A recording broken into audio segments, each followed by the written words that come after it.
بسم اللہ الرحمن الرحیم نحمده ونصلی ونسلم علی رسولہ الکریم اما بعد۔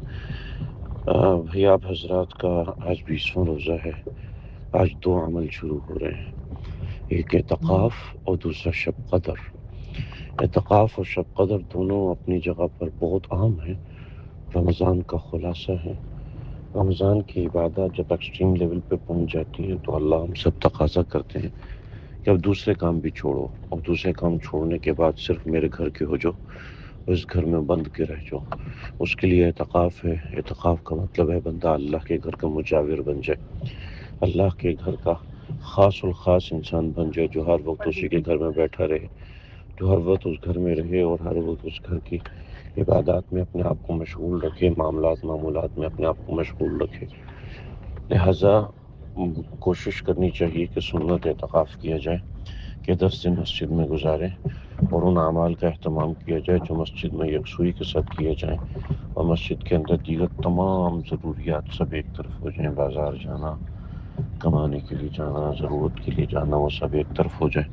اور اب مجھے اعتکاف کے اندر جڑنا ہے کہ میرا ناطہ واسطہ صبح و شام، رات دن، سونا اٹھنا بیٹھنا وہ اللہ کے گھر میں ہو جائے، یعنی اب میری رہائش اللہ کے گھر میں رہے گی، اس حساب سے اور اس نیت سے اللہ کے گھر میں بیٹھ جائے۔ تو یہ ترتیب بنانی ہے، سب سے پہلا یہ عمل۔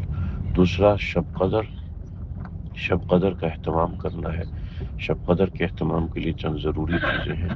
کوشش ہو کہ آج رات، یعنی ہر شب قدر کے اندر 21ویں، 23ویں، 25ویں، 27ویں، 29ویں، ہر شب قدر کے اندر اپنے آپ کو صلاۃ التسبیح کے اوپر لگایا جائے، قرآن مجید کے کچھ پاروں کی تلاوت اپنے اوپر لازم کر لی جائے، دعائیں کم از کم آدھا گھنٹے کر کے 3 سیکشن کیے جائیں، اور نفل کچھ پڑھے جائیں، کچھ استغفار کیا جائے، اور آدھا گھنٹہ پونے گھنٹے کا آرام بھی کیا جائے۔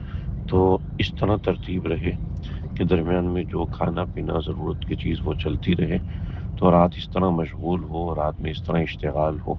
اگر کام زیادہ ہو رہا ہے تو 2 گھنٹے آرام کر لیں، 1 گھنٹہ آرام کر لیں، لیکن آرام ضرور کریں۔ اب ایسی لمبی نیند نہ ہو، اس کے لیے آپ کسی کو جگانے کا مامور کریں۔ جو لوگ اعتکاف مسجد میں بیٹھتے ہیں ان کے لیے یہ چیز آسان ہے۔ جو خواتین گھر میں بیٹھتی ہیں تو ظاہر بات ہے گھر میں دوسرے لوگ ہوتے ہیں، ان کے لیے بھی معاملات آسان ہے۔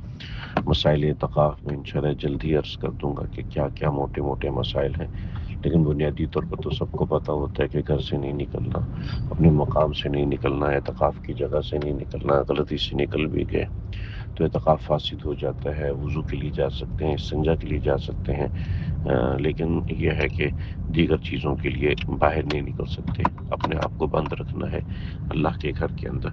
تو یہ اعتکاف کا اہتمام کرنا ہے، اور 21ویں شب کا اہتمام کرنا ہے۔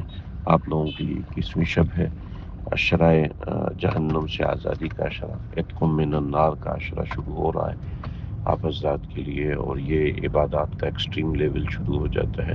ہمارے دین کے اندر یہ نہیں ہے کہ تنہائی اور کونے میں کمرے میں بیٹھ جانا، مگر اعتکاف خصوصی عبادت ہے جو آپ کو تنہائی میں اکیلے میں بٹھا دیتی ہے۔ تو اس کی فکر کی جائے، اس کی کوشش کی جائے، اس کا اہتمام کیا جائے۔ اس کا اہتمام کریں گے تو یقیناً رمضان کی برکات ضرور نصیب ہوں گے۔ اللہ مجھے، آپ کو، ہم سب کو ان برکات کو حاصل کرنے والا بنائے۔ السلام علیکم ورحمۃ اللہ۔